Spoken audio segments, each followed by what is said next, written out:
11వ అధ్యాయము విశ్వరూప దర్శన యోగం ఉపోద్ఘాతం. 11వ అధ్యాయానికి పునాది 4వ అధ్యాయంలోనే వేయబడింది. అక్కడ భగవానుడు తన దివ్య విభూతులను నిత్య పాఠనీయాలుగా పరిగణించబడే 5 శ్లోకాల ద్వారా వెల్లడించాడు. ఇవి రోజువారీ పఠనానికి అర్హమైనవి.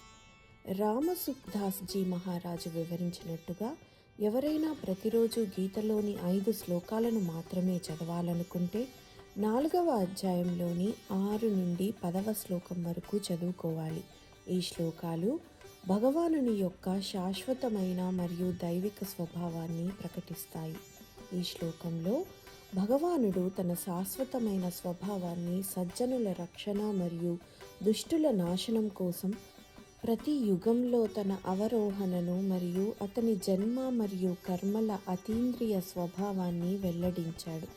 తన నిజమైన గుర్తింపును అర్జునుడు తన ముందు ఎవరు ఉన్నారో గ్రహించేలా ఆయన వెల్లడించాడు. ఈ ప్రకటనలను విన్న వెంటనే అర్జునుడు ఆశ్చర్యంతో చలించిపోయాడు. భగవద్గీత యొక్క మునుపటి అధ్యాయాలలో భగవంతుడు క్రమంగా తన దృష్టిని అర్జునుడికి ప్రోగ్రెసివ్గా దశల్లో విప్పాడు. 4వ అధ్యాయంలో 5 ముఖ్యమైన శ్లోకాలలో ఆయన తన శాశ్వతమైన సర్వవ్యాప్త స్వభావాన్ని, తన నిరాకార దర్శనాన్ని వెల్లడించాడు. 6వ అధ్యాయంలో ధ్యాన యోగ క్రమశిక్షణ ద్వారా సాధకుడు ఆ వాస్తవికతను ఎలా ప్రత్యక్షంగా అనుభవించవచ్చో ఆయన వివరించాడు. 7వ అధ్యాయంలో ఆయన జ్ఞానాన్ని విజ్ఞానంతో ఏకం చేశాడు. వ్యక్తి విశ్వతో విడదీయరాని విధంగా ఎలా ముడిపడి ఉన్నాడో మరియు వ్యష్టిలో సమిష్టి ఎలా ప్రతిబింబిస్తుందో బోధించాడు. 8వ అధ్యాయంలో భగవానుడు బ్రాహ్మణ, జీవ మరియు అధ్యాత్మ స్వభావాన్ని విస్తరించాడు.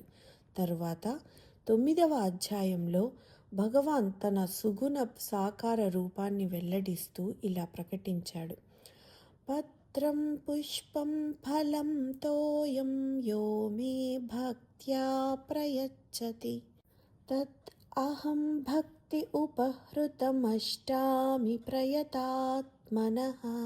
అనగా ఆకు, పువ్వు, పండు లేదా నీరు వంటి సరళమైన నైవేద్యాన్ని కూడా భక్తితో సమర్పించినప్పుడు ప్రేమతో స్వీకరిస్తానని ఆయన హామీ ఇచ్చారు.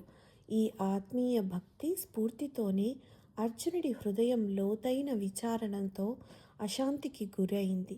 అతను తనలో తను ఇలా భావించాడు: నీవు వర్ణిస్తున్న రూపం అర్థం చేసుకోలేని విధంగా విశాలంగా ఉంది. దానిని విస్తరించు. నీ మహిమలను పూర్తిగా చెప్పు. భగవానుడు సున్నితంగా ఇలా స్పందించాడు: నా మహిమలన్నింటినీ నేను వర్ణిస్తే 100 సంవత్సరాలు గడిచిపోతాయి. అయినప్పటికీ అవి అసంపూర్ణంగా ఉంటాయి. నా ప్రధాన విభూతులను బదులుగా వినండి. అందువలన 10వ అధ్యాయంలో ఆయన తన ప్రధాన విభూతులలో 28ంటిని వెల్లడించాడు. అయినప్పటికీ అర్జునుడి హృదయంలో ప్రశ్నలు ఇంకా మొదలవుతూనే ఉన్నాయి. పర్వతాల మధ్య నేను మేరుని అని భగవాను ప్రకటించినప్పుడు అర్జునుడు మరి హిమాలయ సంగతి ఏమిటి అని ఆశ్చర్యపోయాడు. భగవానుడు సారాంశంలో ఇలా సమాధానమిచ్చాడు: తొందరపడకు. నీ అంతర్గత దృష్టి విస్తరిస్తున్న కొద్దీ నా రూపం యొక్క అవగాహన కూడా లోతుగా ఉంటుంది. ఈ విశదీకరణ యొక్క పరాకాష్ఠ 11వ అధ్యాయంలో వస్తుంది. ఇక్కడ భగవాన్ అన్ని పరిమితులను తొలగించి అర్జునుడికి తన అనంతమైన విశ్వరూపాన్ని ప్రత్యక్షంగా ప్రదర్శిస్తాడు. 10వ అధ్యాయంలో మాటలలో వివరించబడినది 11వ అధ్యాయంలో కొలతకు మించిన గొప్పతనంతో వెల్లడైంది. సాధకుడి ప్రయాణం భగవానుని యొక్క రూపానికి భక్తితో ప్రారంభమై అనంతమైన విరాట్ దర్శనంలో ముగుస్తుంది. ఈ అత్యున్నత దర్శనాన్ని ఇచ్చే ముందు అర్జునుడు మొదట భగవానుని నమ్మి విభూతుల వివరణ కోసం ప్రార్థించాడు. వీటిని 10వ అధ్యాయంలో సంగ్రహంగా ఇవ్వబడింది. మనం తెలుసుకున్నాం. 5 గొప్ప అంశాలలో అనగా పంచభూతాలలో మొదటిది ఆకాశం. ఆకాశం యొక్క ప్రత్యేక లక్షణం శబ్దం. శబ్దం మరియు ధ్వనితో సంబంధం ఉన్న అవయవం చెవి.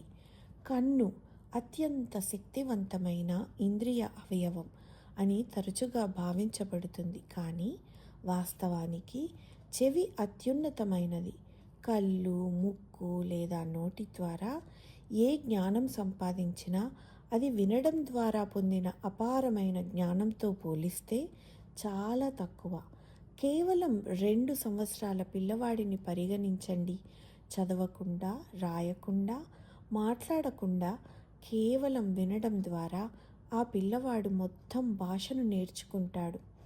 మహారాష్ట్రలో జన్మించిన పిల్లవాడు మరాఠీ నేర్చుకుంటాడు, కర్ణాటకలో కన్నడ, ఆంధ్రలో తెలుగు, ఇలా జర్మనీలో జర్మన్ నేర్చుకుంటాడు. అన్నీ వినడం ద్వారానే నేర్చుకుంటున్నాడు.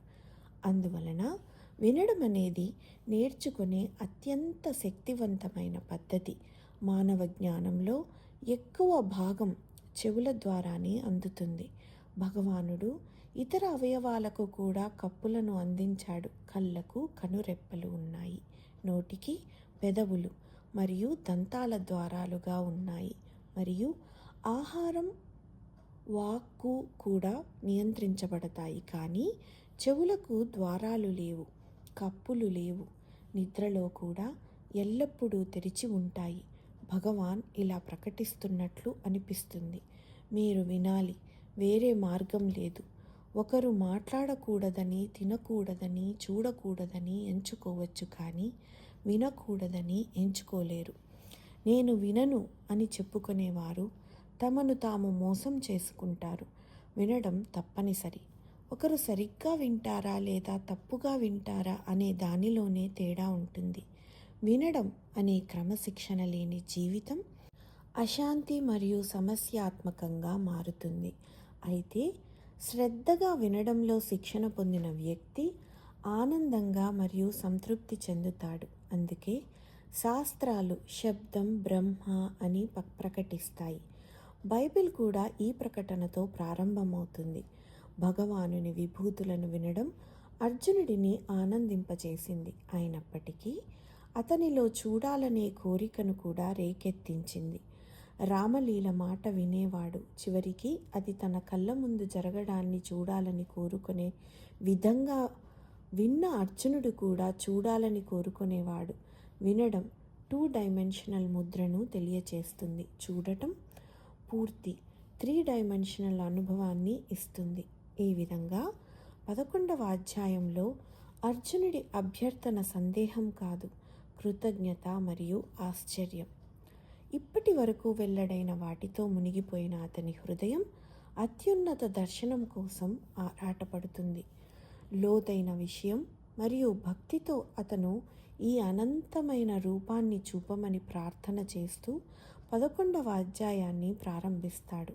మరియు మనము కూడా అతని ప్రయాణాన్ని అనుసరిస్తూ ఇప్పుడు ఈ అసాధారణ అధ్యాయమైన 11వ అధ్యాయము విశ్వరూప దర్శన యోగం అనే అధ్యాయంలోకి ప్రవేశిస్తాము.